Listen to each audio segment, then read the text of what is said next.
Hello again. Keir Starmer is due to announce today that he understands our concerns and that this is a year that he will make things better so that we can feel positive change in our lives. Some cynical folk might well ask why he didn't do anything to make our lives better last year or the year before that. But there are sure to be those who will listen with an open mind to what he has to say, and perhaps even to trust him when he says that he is determined to tackle the cost of living. These meaningless assurances are prompted less by concern for our difficulties in making ends meet than they are by the fact that elections are looming in just 4 months' time, and the results of those elections could decide his political future. Not only are there local elections in England, but also there will be elections for the Scottish and Welsh Parliament.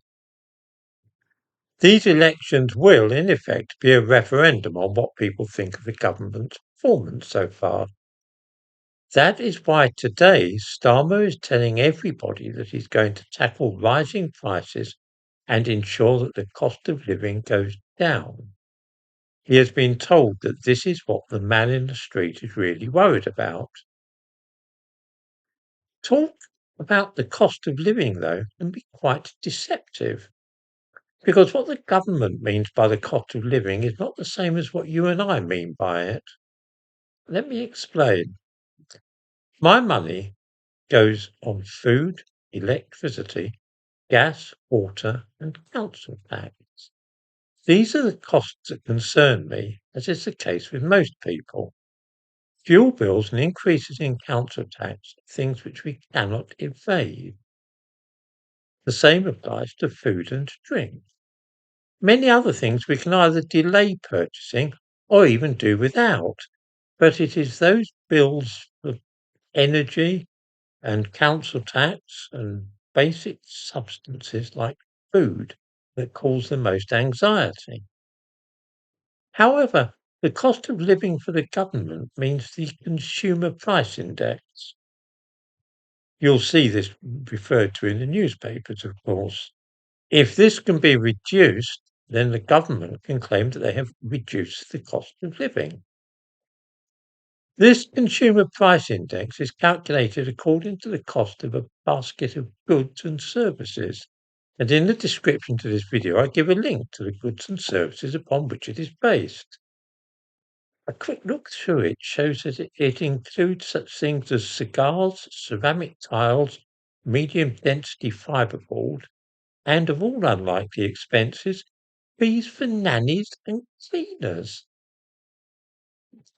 I wonder how many viewers are worried about the wages they have to pay for their nanny or their cleaner, and whether or not a fall in the cost of nannies would really mean improvement in the cost of living for most of the people watching this video. These costs are certainly not factored into my own idea of the cost of living any more than are private school fees, another item in the basket. Then, too, I observe that the cost of acoustic guitars is included, as are expenses relating to windsurfing as well as CDs.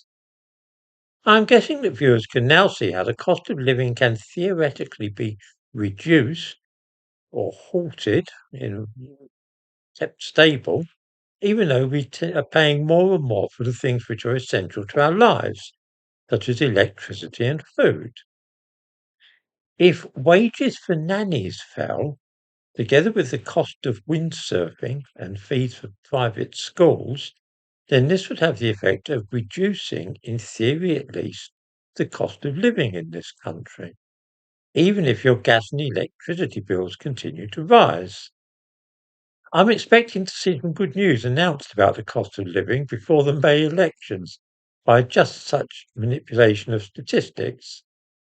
It is, however, a racing certainty that for the average citizen, the cost of living in real terms is going to soar this year, just as it did in 2025.